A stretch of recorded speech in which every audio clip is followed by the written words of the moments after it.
처음에 시작은 계속 갈 거라고 생각을 안 했는데요. 1, 2절 가지고 우리가 벌써 3번을 말씀을 나누었고 아주 중요한 부분들을 같이 나눴었죠. 그리고 넘어가려고 하는데 이 3절에 보세요. 오늘 제목으로 삼은 이 서두 3절 첫 단어 찬송, 찬송하리로다. 예, 우리가 또 각자가 은혜 받는 통로가 좀 다를 수 있잖아요. 이제 저 같은 경우도 당연히 우리가 모두는 말씀의 은혜를 받아야 되지만 또 개인적으로는 찬양의 은혜를 많이 받는 사람인지라 여기에 또 집중이 된 거예요. 그래서 6절까지 해서 또 말씀을 이어가려고 합니다. 우리 각자에게 어떤 말씀을 주시는지.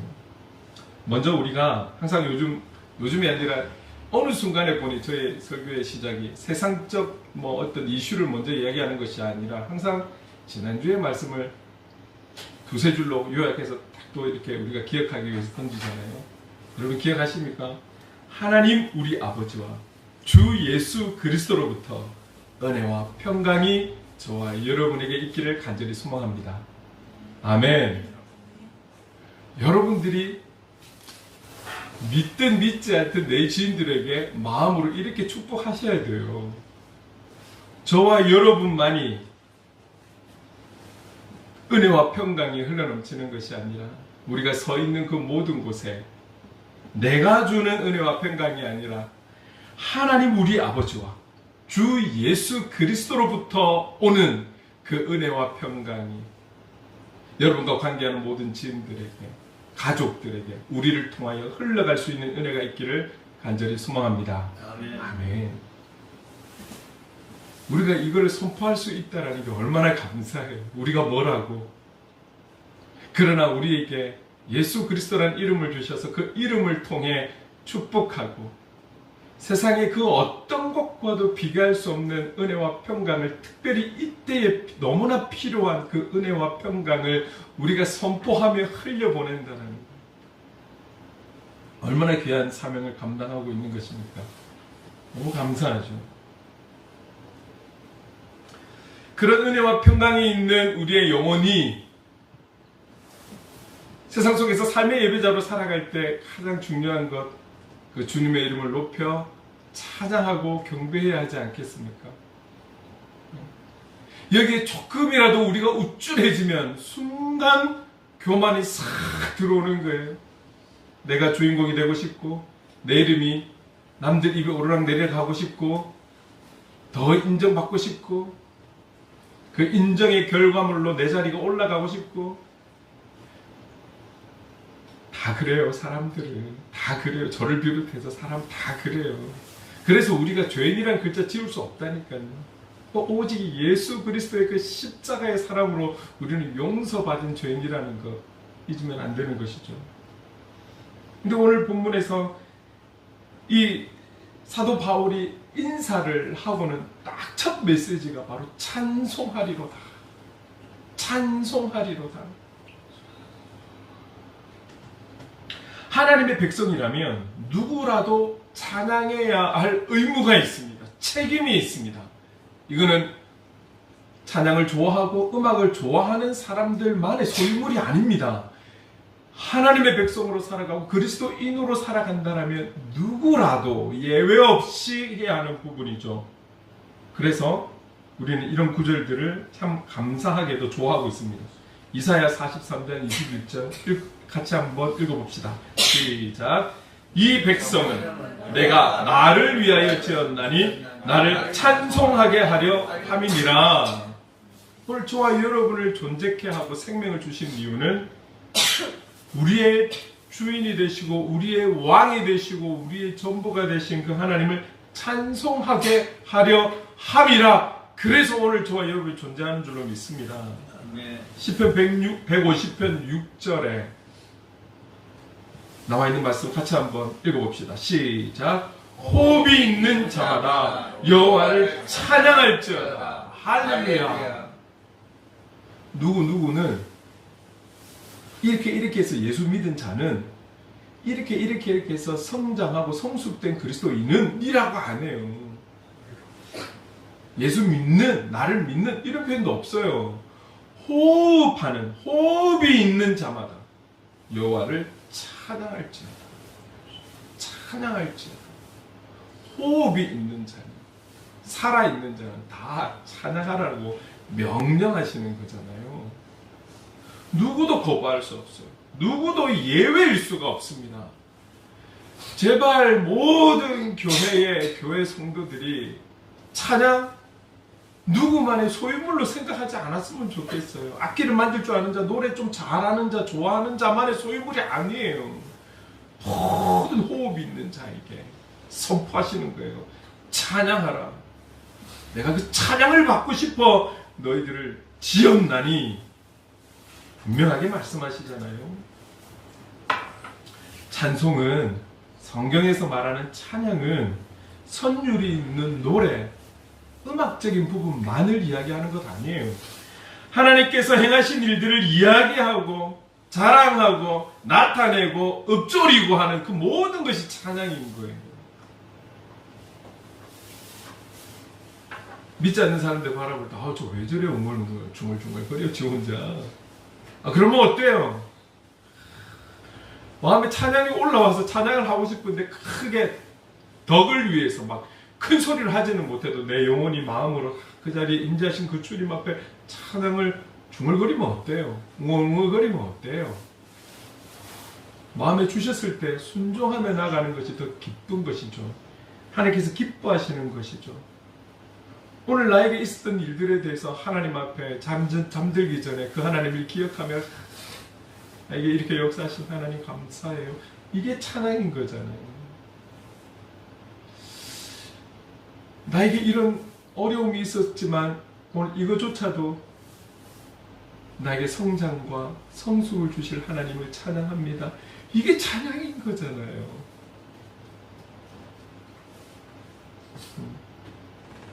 누구라도 해야 하고 누구라도 할 수 있는 것이 찬양입니다. 찬송입니다. 자, 그런데 오늘 본문은 우리가 찬양해야 하는 이유에 대해서 분명하게 말씀하고 있습니다. 사실 우리가 5주째마다 3월에 보니까 5주가 있더라고요. 네. 3월에 5주가 있더라고요. 기억하실 분들은 기억해 주시고, 그때마다 어쨌든 찬양에 대해서, 예배에 대해서 언급을 하고 있지만 지금까지 여러 번을 했지만 또 이야기하지 못했던 내용들이 이 안에 많이 담겨 있어요. 우리가 찬양해야 하는 이유를 분명하게 말씀하고 있어요. 3절 같이 한번 읽어봅시다. 시작. 찬송하리로다 하나님 곧 우리 주 예수 그리스도의 아버지께서 그리스도 안에서 하늘에 속한 모든 신령한 복을 우리에게 주시되. 우리가 찬양해야 하는 이유는 분명하게 말씀하고 있어요. 그게 무엇인지 저는 다 모르겠지만, 그리고 각자가 생각하는 분이 조금은 다를 수 있겠지만, 오늘 3절에서는 우리가 찬양해야 하는 이유는 하늘에 속한 모든 신령한 복을 우리에게 주셨기 때문에 받은 우리는 찬양해야 될 책임이 있고 이유가 있다라고 분명하게 말씀하고 있어요. 먼저 이것부터 믿으세요. 오늘 하나님을 내 아버지라고, 주님을 나의 구원자라고 고백하는 저와 여러분, 오늘 우리에게 이미 세상의 것과는 비교할 수 없는 하늘의 신령한 복을 우리에게 주신 줄로 믿습니다. 이것을 아멘으로 고백한다면 우리는 언제, 어느 때, 어디서라도, 어떤 상황에서도, 어떤 환경에서도, 어떤 이유에서라도 하나님을 찬송하는 삶이 마땅한 줄로 믿습니다. 아멘. 여러분, 하나님은 복의 주관자이십니다. 하나님은 복의 근원이십니다. 모든 복이 하나님께로 온다라는 것을 믿으셔야 해요. 하나님이 주신 복을 받고 우리는 누리며 살아가야 할 하나님의 사람들입니다. 그리고 여러분들이 누리신 것은 여러분의 수고와 여러분의 땀의 어떤 결과적인 보상이 아니라 하나님이 주신 복이라는 것. 여러분들이 생각하지도 못하는 그 신령한 복까지 잘 느끼지는 못하겠지만 하늘 문을 열고 쏟아주신 그 신령한 복을 이미 하나님은 우리에게 주셨다라고 말씀하고 있어요. 자, 어떤 복이냐 이것도 궁금하겠지만 중요하겠지만 여기서 정말 중요한 원칙에 대해서 우리에게 말씀하고 있는데, 하나님께서 주시는 이 신령한 복은 어떻게 주시느냐? 하나님의 독생자인 예수 그리스도 안에서, 오직 예수 그리스도를 통하여서 우리에게 흘러온다라는 사실을 꼭 기억하셔야 돼요. 읽었던 3절을 다시 한번 보면, 우리 주 예수 그리스도의 아버지께서 그리스도 안에서 하늘에 속한 모든 신령한 복을 우리에게 주시되, 하나님께서 그리스도 안에서, 예수 그리스도 안에서 오직 예수 그리스도를 통해서 우리에게 그 복을 내리신다라는 이것을 꼭 기억하셔야 돼요. 그러면 이렇게 표현할 수 있을 거예요. 예수 그리스도는 곧 신령한 복이다. 신령한 복은 바로 곧 예수 그리스도이시다. 이런 이론이 성립이 되겠죠. 오늘 그분이 나의 구주이시다라고 고백한다라면, 그래서 우리는 신령한 복을 받았다라고 말씀드릴 수 있는 거예요. 그게 구체적으로 이거다 저거다 저는 모르겠어요. 여러분들이 어떤 신령한 복을 받았는지 모르겠으나 예수 그리스도를 믿는 믿음, 아멘이 있다라면 여러분들은 신령한 복을 받으신 분들이에요. 믿을 수 있기를 바랍니다.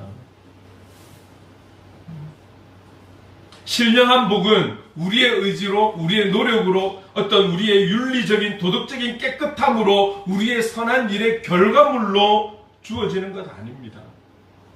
오직 예수 그리스도로 인해서 우리는 신령한 복을 받을 수 있다는 것이죠. 4절에 보면, 오늘 본문 4절에 보면 신령한 복을 받는 이에 대해서, 신령한 복을 받는 이에 대해서, 그에 대해서 좀 더 구체적으로 표현하고 있는 단어가 있습니다. 우리 4절을 같이 한번 읽어볼게요. 시작. 곧 창세 전에 그리스도 안에서 우리를 택하사 우리로 사랑 안에서 그 앞에 거룩하고 흠이 없게 하시려고. 자, 보세요. 오늘 우리가 받은 그 선물, 그 신령한 복, 그 복이 4절에 보니까 창세 전에 그리스도 안에서 우리를 택하사.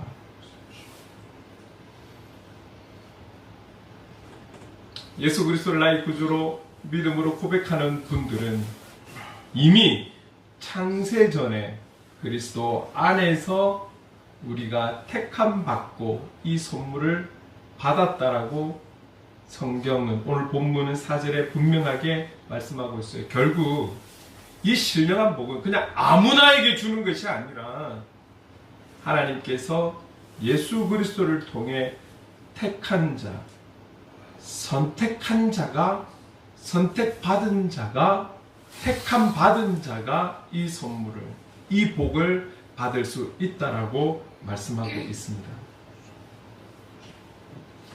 하나님께서 그리스도 안에서 택하신 자들에게 이 신령한 복이 주어진다라는 거예요.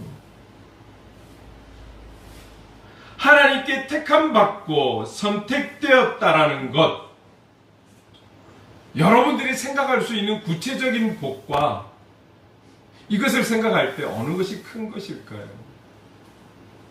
여러분들이 생각할 수 있는 여러 가지의 복은 큰 복 중에 한 가지지 않겠습니까? 그러나 가장 중요한 것은 오늘 저와 여러분이 창세 전에 예수 그리스도를 통하여 우리가 택함 받았고 선택받았다는 이 사실을 믿어갈 때에 우리는 이미 그 어떤 구체적인 복보다도 놀라운 복을 받은 자인 줄로 믿습니다. 아멘. 여러분, 이것을 믿는 믿음이 있으셔야 돼요. 성경에서 말씀하고 있는 거예요. 성경에서 분명히 말씀하고 있는 거예요. 창세전 그리스도 안에서 우리를 택하사. 우리는 이 땅에서 최고의 복을 받고 살아가고 있는 존재들이라는 거죠. 저와 여러분 하나님께 선택받았습니까? 하나님 앞에 신령한 복을 받았습니까? 이 땅에서 그 어떤 것과도 비교할 수 없는 신령한 복을 누리고 살아가고 있습니까? 이것을 믿는다라면, 그렇다라면 저와 여러분을 택하신 이유가 어디에 있을까요? 도대체 창세전에 알지도 못하고 보지도 못하고 경험하지 못한 그 창세전에 예수 그리스도를 통하여서 우리를 택하신 이유가 무엇일까요? 한번 생각해 볼 필요가 있는 거죠. 자, 그 전에 그리스도 안에서 우리를 택하사, 그리스도 안에서 우리를 택하사, 이 말씀은 예수님께서 우리를 위해 죽으셨기 때문에 우리가 택함받은 존재가 아닙니다. 잘 들어보세요. 예수님께서 십자가에 못 박혀 죽으셨기 때문에 우리를 택한 것이 아니에요. 그럼 뭐예요? 여기서 분명하게 우리가 한 가지 알고 넘어가야 하는 것은 오늘 4절에서 말씀하신 것처럼 하나님께서 이미 창세 전에 그리스도 안에서 우리를 택하셨기 때문에 예수님이 우리를 위해 십자가를 지셨다라는 사실, 이것을 꼭 기억하셔야 돼요.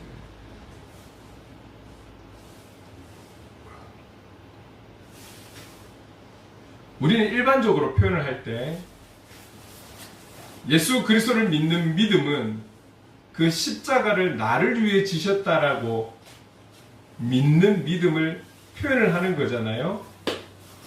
우리가 눈으로 확인하진 않았고 물어보지도 않았지만 예수님께서 십자가에 못 박혀 죽은 것은 역사적 사실인 것은 맞지만 이 사건이, 이 죽음이 나를 위해 죽었다라는 것을 믿는 믿음, 그 믿음을 가진 자가 구원의 확신을 가지는 것이죠. 그런데 여러분, 오늘 우리가 신령한 복을 받으며 살아가는 그 이유는 우리가 예수 그리스도께서 나를 위해 십자가에서 죽으셨다라는 사실을 그 믿는 믿음 때문에 우리가 신령한 복을 받는 것이 아니고, 이미 우리는 창세 전에, 이미 세상이 창조되기 전에 예수 그리스도를 통해서 우리가 선택받고 택함 받아서 그 복을 누리게 됨으로 인해서 그 결과물로 주님이 이 땅에 오셔서 십자가를 지셨다라는 것을 믿으셔야 돼요. 이것이 오늘 4절에서 말하는 분명한 진리인 것을, 여기까지 믿을 수 있는 믿음이 저와 여러분에게 있기를 간절히 소망합니다. 그 십자가 사건에 대해서 나를 적용하는 것도 쉽지 않은 부분이지만 여기에까지 머물지 말고 오늘 저와 여러분의 선택, 택함은 창세전에서부터 하나님의 뜻 가운데, 계획 가운데 있었음을 믿을 수 있기를 바랍니다. 그래서 그분은 지금 우리가 고백하는 그 십자가를 우리를 위해 지셨다라는 것이죠. 이 놀라운 사실을 우리가 믿음으로 반응해야 하는 것입니다. 다시 질문으로 돌아가 볼게요. 우리를 선택한 이유는 무엇입니까? 저와 여러분을 선택한 이유는 무엇입니까? 우리가 어떤 조건을 걸었습니까? 어떤 대가를 지불했습니까? 창세전에? 우리의 어떤 수고가 있습니까? 여러분, 여기에 대해서는 저와 여러분 모두가 알 수 없어요. 창세전에 우리를 예수 그리스도를 통하여 선택했고 택하셨다는데 여기 누가 우리에게 가르쳐 줄 수 있겠어요? 우리에게 있지 않습니다. AI한테 물어봐도 모를 거예요. 그런데 4절에 기록하고, 우리가 방금 읽었던 그 4절에 기록하고 있는 것은 오늘 우리를 선택하신 이유는 여기에 있습니다. 거룩하고 흠이 없게 하시려고 택하셨다라는 거예요. 창세전에. 다른 이유 없어요. 잘 먹고 잘 살려고? 성공하려고? 우리의 이름을 높여주시려고? 아니에요. 오늘 우리가 하나님 앞에서, 말씀 앞에서 거룩하고 흠이 없게 하시려고 창세전에 예수 그리스도를 통하여 우리를 택하셨다, 선택하셨다라고 말씀하고 있는 거예요. 여러분, 여기서 우리가 실수하지 않아야 합니다. 창세전에 우리를 선택하신 것은, 택하신 것은, 우리가 택함 받은 것은 우리가 거룩하고 흠이 없어서, 거룩하고 흠이 없어서 선택한 것이 아니라 우리가 앞으로도 이 땅에 살아가는 날 동안, 그리고 영원히 하나님 보시기에 거룩하고 무흠한 자, 흠이 없는 자가 되게 하시기 위해서 우리를 선택하셨다라고 분명하게 말씀하고 있어요.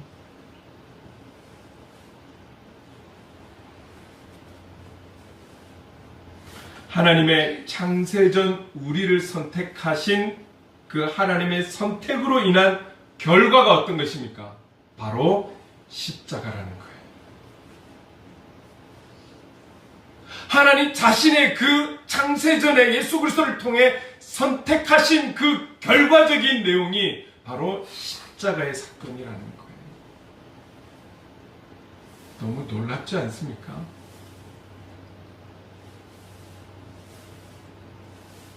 우리의 죄인됨을 지울 수 없는 우리들, 그러나 그 죄와 타협할 수 없는 하나님, 그런데 그 하나님께서 창세전에 우리를 선택하시고 택하심으로 말미암아 결국은 그 선택으로 인한 결과가 하나님의 독생자 예수 그리스도를 보내주셔서 고난과 고통 속에 모든 물과 피를 흘려 죽게 하시는 것, 저와 여러분을 인해서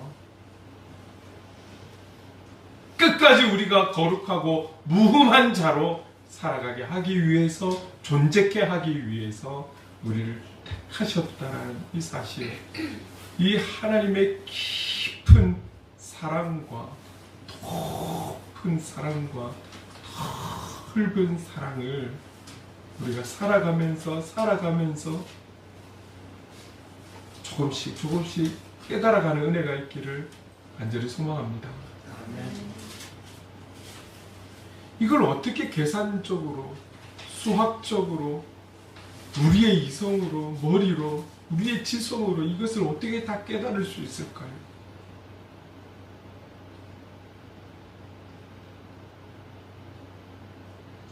우리를 창세전에 택하신 그 이유로 인해서 결국 우리를 위해 예수 그리스도의 십자가 사건이 아니면 안 되기 때문에 주신 그 하나님의 뜻이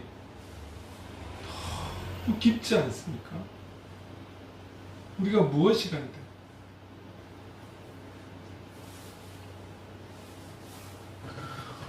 그래서 여러분, 우리가 할 수 있는 노력은 무엇이겠습니까?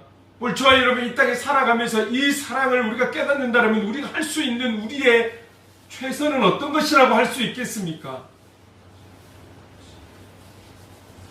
참된 회개, 매일매일의 참된 회개와 경건의 삶에 우리는 힘써 살아가야 하는 거예요.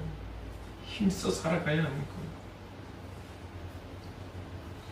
우리를 선택한 원인에 대해서 좀 더 구체적인 내용이 5절, 6절에 있습니다. 여러분, 우리 5절 말씀을 한번 좀 같이 읽어볼까요? 시작. 그 기쁘신 뜻대로 우리를 예정하사 예수 그리스도로 말미암아 자기의 아들들이 되게 하셨으니. 여러분, 이 5절에 보면 너무나 감동적인 단어가 있습니다. 어떤 단어일까요? 5절 보세요. 그 기쁘신 뜻대로 우리를 예정하사 예수 그리스도로 말미암아 우리가 무엇이 간데 자기의 아들들이 되게 하셨다. 여러분, 아들이 되게 하셨다라는 거예요. 저와 여러분을 하나님의 자녀로 삼으셨다라는 것이죠. 하나님의 자녀가 된다라는 것, 우리의 노력과 우리의 선택에 따른 결과일까요? 우린 그럴 자격이 없는 거잖아요. 우리가 하나님의 자녀가 된다라는 것, 그 무엇과도 바꿀 수 없는 우리가 가진 큰 복이라고 말할 수 있지 않을까요?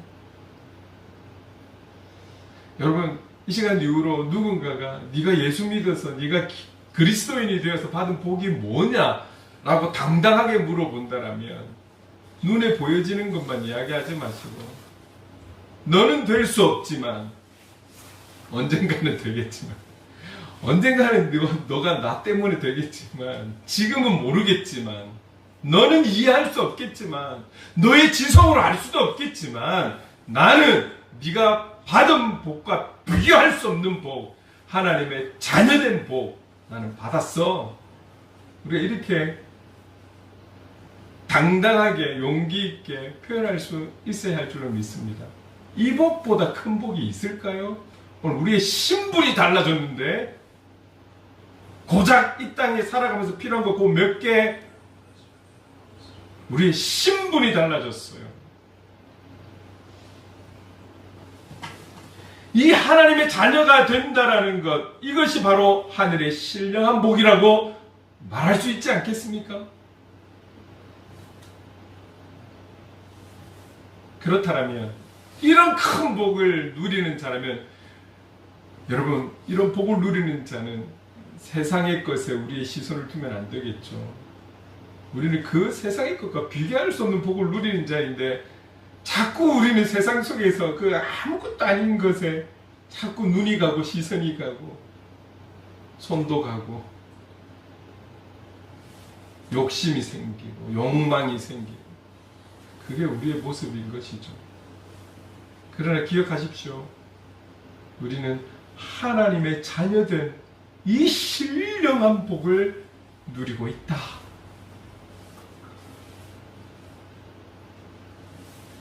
또 중요한 단어가 하나 더 있습니다. 5절에 보면 그 기쁘신 뜻대로 우리를 예정하사. 이 예정이라는 단어는 무엇입니까? 미리 정해졌다라는 거예요.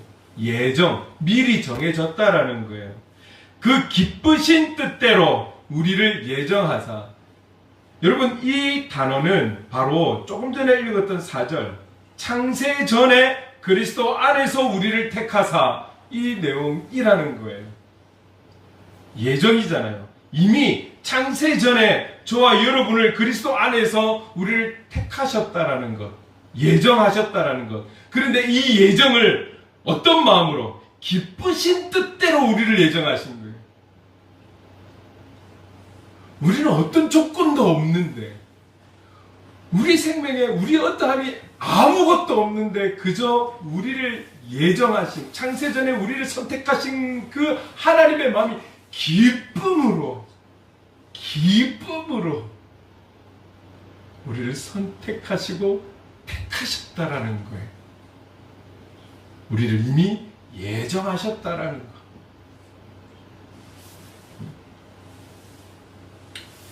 이 단어가 바로 우리에게 감동을 주는 단어라는 거예요. 오늘 성경을 믿는다라면, 성경이 하나님의 말씀이고 성경이 예수 그리스도라고 믿는다라면, 오늘 우리가 예정된 영혼이라는 것을 믿으셔야 돼요. 구체적으로 어떻게 해요? 4절로 표현해 드릴게요. 창세전에 그리스도 안에서 우리는 택함 받았다라는 걸 믿는 그런 자들, 그렇게 택함 받은 자라는 거. 너무너무 감사하죠. 자, 이 아들이라는 단어와 예정이라는 단어가 우리에게 기쁨을 주고 용기를 주고 담대함을 주고 감사함을 갖게 하는 거지만, 이보다 더 중요한 단어, 여러분에게 강조하고 싶은 단어가 있어요. 그것이 무엇이냐면, 이런 하나님의 선택, 하나님의 택하심, 하나님의 예정은 그냥 이루어지는 것이 아니라 항상 붙는 단어가 있어요. 무엇입니까? 예수 그리스도로 말미암아, 그리스도 안에서, 그리스도로 말미암아 우리를 당신의 자녀로 삼았다라는 거예요. 다른 이유가 없어요. 다른 어떠함이 없어요. 그냥 예수 그리스도로 말미암아 예수 그리스도 안에서 우리를 자녀 삼고 택해 주시고 예정해 주시고 신분의 변화를 주셨다.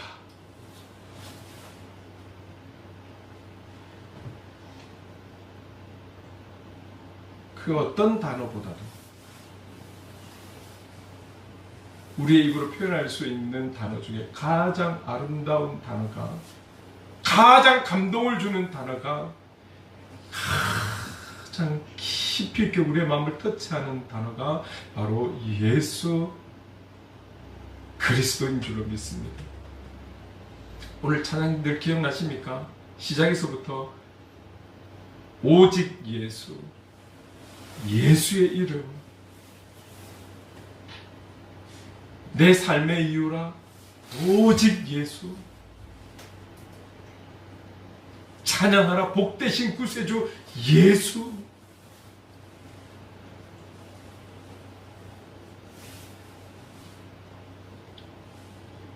여러분, 하나님의 선택, 택하심, 예정, 아들, 다른 모든 것들이 예수 그리스도로 말미암아 그리스도 안에서 이루어진 우리를 향한 하나님의 역사하심이었습니다. (3절) (4절) (5절에서) 반복적으로 말씀하시는 것은 예수 그리스도 안에서 복을 주시고 예수 그리스도 안에서 택하사 거룩하고 흠이 없게 하시고 예수 그리스도 안에서 하나님의 자녀가 되게 하신다. 예수 그리스도. 여러분, 성경 우리가 보고 있는 66권 한 단어로 표현하면 무엇입니까? 예수 그리스도. 구약 오실 예수님에 대한 이야기, 신약 오신 예수님에 대한 이야기, 요한계시록 다시 오실 예수님에 대한 이야기. 그리고 성경 말씀은 바로 예수 그리스도라고. 예수 그리스도가 보고 싶다라면 성경을 보시면 됩니다. 말씀을 읽으시면 됩니다. 말씀을 묵상하시면 됩니다. 그러면서 간절히 찾는 자가 나를 찾을 것이라고 말씀하셨잖아요. 예수 그리스도. 우리는 너무나 연약하고 부족하고 좀 심한 표현을 쓰면 추한 인간이고 영원히 지울 수 없는 죄인인데, 이런 우리를 예수 그리스도로 말미암아 그 무엇과도 비교할 수 없는 은혜, 신령한 복을 우리 한 사람 한 사람에게 베풀어 주셨습니다. 자, 그렇다면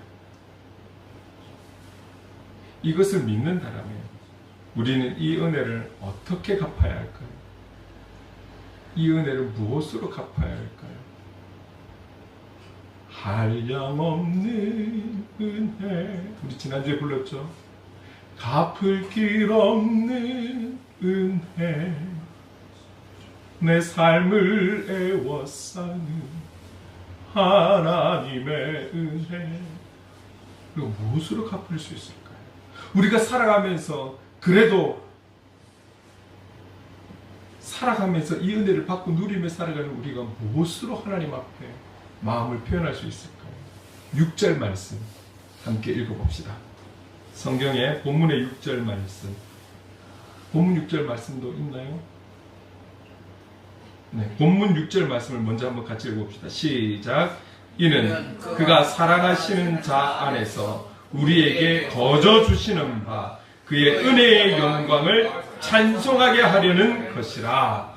이 6절 말씀을 표준 세번역으로 다시 한번 좀 같이 읽어볼게요. 시작. 그래서 하나님이 하나님의 사랑하시는 아들 안에서 우리에게 거저 주신 하나님의 영광스러운 은혜를 찬미하게 하셨습니다. 좀 더 이해가 되시죠? 여러분, 오늘 우리가 받은 이 놀라운 복은, 선물은, 은혜는 우리의 어떠함이 단 1도 포함되어 있지 않습니다.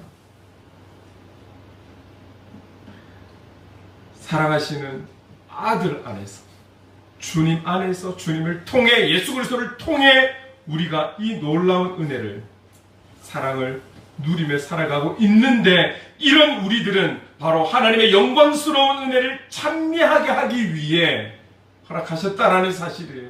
하나님을 찬송하게 하기 위해 하나님을 찬양하게 하기 위해 우리에게 허락하셨다라는 겁니다. 이렇게 보면 이사야 43장 21절 서두에 읽었던 이 내용이 왜 이런 내용이 나왔는지 이해가 되시죠? 그 내용을 오히려 좀 설명하고 있지 않습니까? 우리가 왜 그런 존재로 살아야 하는지, 왜 만드셨는지. 오늘 본문이 이사야 43장 21절의 내용을 많이 설명하고 있는 것 같아요.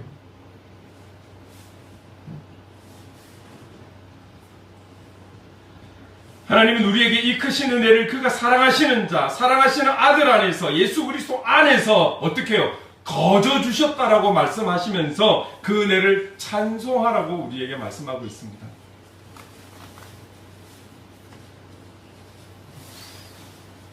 우리는 힘들다는 이유로, 살기 어렵다라는 이유로, 시대적 위기라는 이유로 자꾸 우리의 시선은 그래서 우리가 어떻게 살아가야 될까? 그래서 우리는 무엇을 해야 될까? 무엇을 준비해야 될까를 생각하는 경우가 많아요. 지금 얼마나 AI부터 해서 우리의 삶의 현장의 변화를 위해 급변하는 이 문제를 놓고 많은 이들이, 많은 청년들이, 많은 직장에 있는 사람들이, 많은 고급 인력들이 얼마나 고민하고 대표되는 사람들의 유튜브를 들여다보고 들으면서 그들이 무엇을 이야기하는지 들으면서 이래 살고 있잖아요. 근데 여러분, 오히려 이런 시대이기 때문에 혹 수많은 그리스도인들 중에 그리스도인으로서의 의무를 잊고 살고 우리의 신앙적 기본을 잊고 사는 것은 아닌지, 하나님의 은혜를 잊고 사는 것은 아닌지, 하나님 주신 그 놀라운 복에 대해서는 잊고 사는 것은 아닌지, 삶의 예배자로 살겠다라는 그 몸부림은 어디로 떠나보낸 것은 아닌지. 그래서 여러분, 힘들고 어려울수록 우리의 신앙을 돌아보는 자세, 이것을 뭐라고 합니까? 성찰이라고 하잖아요. 이 자세가 우리에게 필요한 거예요. 왜냐하면, 왜 이런 성찰이 필요하냐면, 지금과 같은 혼란한 시대가 오히려 양과 염소를 가르는, 구별하는 시작일 수도 있기 때문입니다. 이렇게 보면 상당히 무서운 거죠.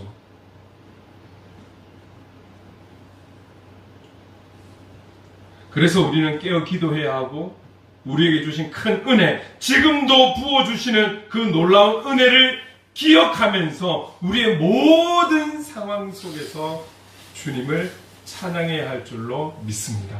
아멘. 이유가 없어요. 어떤 조건, 환경, 여건 따질 수가 없어요. 우리는 세상이 멸망한다 할지라도 그 멸망되는 순간까지도 우리의 책임은, 우리의 의무는 주님을 찬양하는 거예요.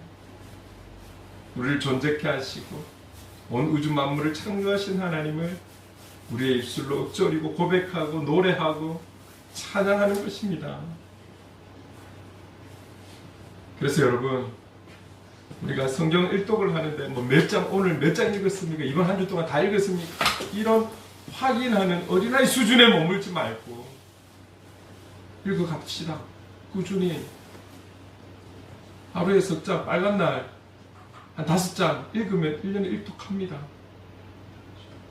하루에 20분 좀 묵상하는 데까지 30분 투자하시면 하나님의 손길 할 수 있습니다. 어제 못한 것 신경 쓰지 마세요. 오늘 안 하니까 얼마나 감사해요. 내일부터 하면 됩니다. 그리고 우리의 소그룹이 단지 인간적으로 이렇게 살았다 저렇게 살았다 그래서 정보만 나누는, 그것도 유익하지만 여기에 예수 그리스도를 중심으로 한 주간 나누었던 하나님의 손길에 대해서 우리가 표현하고 나눈다면 그것이 바로 찬양하는 자리, 그 찬양하는 자리가 바로 예배의 자리인 것입니다. 그게 바로 삶의 예배자의 모습 아니겠습니까? 놀라운 복을 누리는 우리는 저와 여러분 마찬가지입니다. 저도 마찬가지예요. 부지런히 함께 성실하게 신실하신 주님을 닮아 지금도 우리에게 시선을 놓지 않고 바라보시는 그 주님 앞에 우리의 작은 최선을 드리는 하루하루 성경을 통해 말씀을 통해 또 하나님의 손길을 통해 함께 해 나가는 거예요. 누구를 위해서가 아니라 정주간 목사를 위해서가 아니라 교회를 위해서가 아니라 내 영혼을 위해서. 정리하겠습니다. 하나님께서 우리에게 예수 그리스도를 통해서 신령한 복을 주시고 자녀로 택하시고 거룩하고 흠이 없게 하시고 모든 것을 예정하시고 아들로 삼아주시고 값없이 거저 주신 것은 하나님의 크신 사랑과 은혜 그리고 그 높고 위대하심을 찬송하게 하려는 이유라는 것을 잘 깨닫고 내 삶의 이유가 여기 있구나 오늘 깨달으신다라면 그리고 내일부터 시작되는 삶의 현장에서 실천하며 살아가신다라면 말씀의 놀라운 역사가 우리를 통해 하나님께서 역사에 나가실 줄로 믿습니다. 아멘. 주님은 저와 여러분의 찬양을 받으시기에 합당하신 분이시고 찬양을 받으시려 우리를 창조하셨고 지금도 그리고 영원히 하나님의 은혜의 영광을 찬송해야 하는 하나님의 자녀요 하나님의 사람인 것을 말씀하고 있습니다. 이 뜻대로 살아가는 저와 여러분 될 수 있기를 주님의 이름으로 축원합니다. 아멘. 아멘.